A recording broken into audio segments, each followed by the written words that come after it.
बिस्मिल्लाहिर्रहमानिर्रहीम। अस्सलाम वालेकुम। आप देख रहे हैं यूट्यूब चैनल ईशल इस्लामिक वज़ाइफ एंड बयान। हज़रत शेख अब्दुल कादर जिलानी रहमतुल्लाह अलैह, जिन्हें दुनिया गौसुल आज़म रहमतुल्लाह अलैह के लक़ब से याद करती है, औलिया कराम के सरदार और अहले तसव्वुफ़ के इमाम हैं। आपका असल नाम अब्दुल कादर बिन मूसा जिलानी रहमतुल्लाह अलैह है। आपकी वलादत 470 हिजरी में जेलान ईरान के इलाके में हुई। आप बचपन से ही इबादत गुजार, नेक और इल्म के तलबगार थे।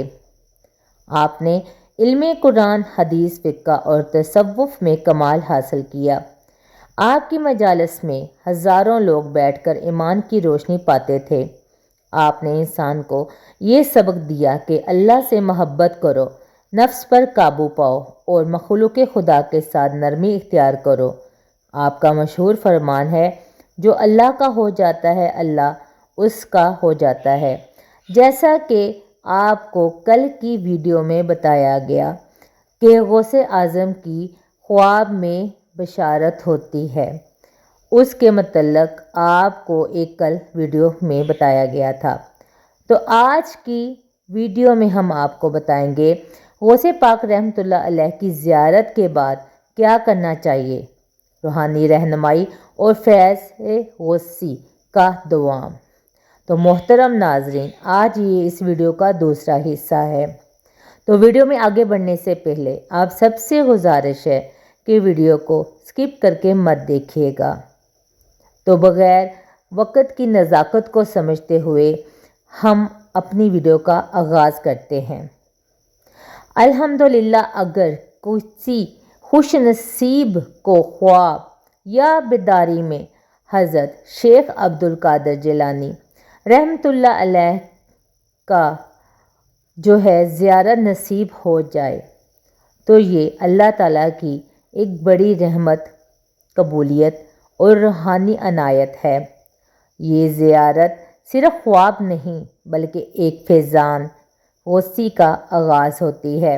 लेकिन अक्सर लोग ये नहीं जानते कि इस ज़ियारत के बाद क्या करना चाहिए ताकि ये फैज़ बरकरार रहे और रूहानी तरक्की हासिल हो। सबसे पहले हमें करना चाहिए, जो कि मैं नंबर के हिसाब से आपको बताऊंगी, अल्लाह का शुक्र अदा करें। सबसे पहला अमल अल्लाह ताला का शुक्र है, क्योंकि गौसे पाक रहमतुल्लाह अलैह की ज़ियारत अल्लाह की रहमत से होती है, किसी की कोशिश या ताकत से नहीं।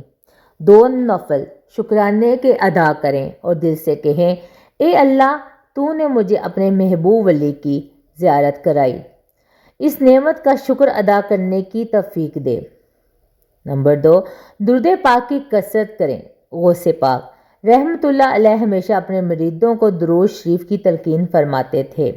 लिहाजा ज़ियारत के बाद रोज़ाना दुरूद शरीफ की मुक़दार जो है बढ़ा दें, क्योंकि दुरूद पाक से ही रूहानी तल्लुक़ मजबूत होता है। चाहे आप कोई छोटा दुरूद पाक पढ़ लें, सल्लल्लाहु अलैहि वसल्लम। नंबर 3, सदका इसालो सवाब करें। गौसे आज़म रहमतुल्लाह अलैह के फैज़ को दुआम देने का बेहतरीन तरीका ये है कि इनके नाम पर थोड़ा सा सदका करें और इसका सवाब इनकी रूह मुबारक को पहुँचाएँ। ये अमल मोहब्बत का इजहार है, रूहानी बरकत को बढ़ाता है। नंबर 4, गौसे आज़म शेख अल्लाह मदनी का विर्द करें। दोबारा सुन लें, या गौसुल आज़म शेख अल्लाह मदनी का विर्द करें। ये गौसली फैज़ का वजीफ़ा है। रोज़ाना कम अज़ कम 11 या 21 मरतबा ये विर्द करें। ये दिल को नूर अता करता है और मुश्किलों में मददगार होता है। नंबर 5, तौबा और इस्लाह नफ्स। गौसे पाक की ज़ियारत दरअसल रूहानी तनबीह भी हो सकती है।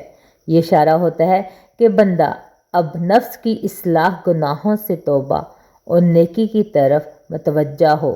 लिहाजा दिल से तौबा करें और ज़िंदगी को नेक अमाल से संवारें, अल्लाह के करीब हो जाएं। गुनाहों से तौबा करें, नेकियों की तरफ बढ़ें। जितने भी गुनाह कर चुके हैं उससे अल्लाह पाक से सदके दिल से तौबा करें और अपने आप को ज़्यादा से ज़्यादा इबादत गुजार बनाएं। नंबर 6, 11वीं शरीफ का एहतमाम करें। अगर मुमकिन हो तो हर महीने 11वीं शरीफ का फातिहा पढ़ें। ये रूहानी राब्ते को मजबूत करता है और गौसे पाक रहमतुल्लाह अलैह के फ्यूज़ व बरक़ात मुसलसल हासिल होते रहते हैं। बाज़ लोग जो हैं इतनी ज़्यादा इस्तात नहीं रखते तो वो एक कैंडीज़ का जो डिब्बा होता है यानी कि टॉफ़ियों का जो डिब्बा होता है या जितनी भी हो सके तौफीक उतना वो एहतमाम करें। माशाल्लाह से कुछ लोग तो बहुत ही बड़ी 11वीं शरीफ करते हैं, मगर कुछ इंसान होते हैं जिनके पास इतनी इस्तात नहीं होती, तो जितनी भी उनके पास इस्तात है तो हर महीने 11वीं शरीफ की फातिहा ज़रूर दिलाएं और देखिएगा आपके घरों में कैसे बरकत होती है। नंबर 7, खामोशी से ज़िक्र करें, मशहूरी ना करें। बाज़ लोग ज़ियारत के बाद फ़ौरन दूसरों को बताते हैं, जबकि औलिया फरमाते हैं कि रूहानी तजर्बात को छुपाना बेहतर है। बस अपने रब का शुक्र अदा करें और दिल में इसकी नेमत को महफूज रखें, क्योंकि जब आप किसी को बताते हैं तो वो लोग कौन सा छुपा के रखते हैं, वो आगे से आगे आपका नाम लेके वो ज़िक्र करते हैं कि इस बंदे को जो है ज़ियारत नसीब हुई। लिहाजा आप एहतियात करें। आखिर में आपको इख्तितामी पैगाम देते हैं। अगर आपको गौसे पाक रहमतुल्लाह अलैह की ज़ियारत हुई है तो समझ लें कि अल्लाह ने आप पर ख़ास मोहब्बत और वलायत की नज़र डाली है। इस नेमत को संभालें, नेकियों को अपनाएं और ज़िक्र इलाही में इजाफ़ा करें। दुआ है, ए अल्लाह हमें भी अपने नेक बंदों का फैज़ अता फरमा, हमारे दिलों को गौसे पाक रहमतुल्लाह अलैह की मोहब्बत और निस्बत से मुनव्वर फरमा। आमीन। तो अल्लाह ताला से दुआ है कि जितने भी मेरे प्यारे बहन भाई हैं उन सब को मेरा सुनाना और उनका सुनना कबूल व मंजूर फरमाए और अल्लाह ताला हमें भी अपने नेक बंदों में शुमार करे और हमें भी सरकार गौसे आज़म रहमतुल्लाह अलैह की ज़ियारत नसीब हो। तो मोहतरम नाज़रीन, आप सब जो है अगर वीडियो अच्छी लगे तो मुझे ज़रूर बताइएगा। अपना बहुत सारा ख्याल रखिएगा। मिलते हैं अपनी अगली वीडियो में। मुझे दीजिए इजाज़त। अपना रखिएगा ख्याल। अल्लाह हाफिज़।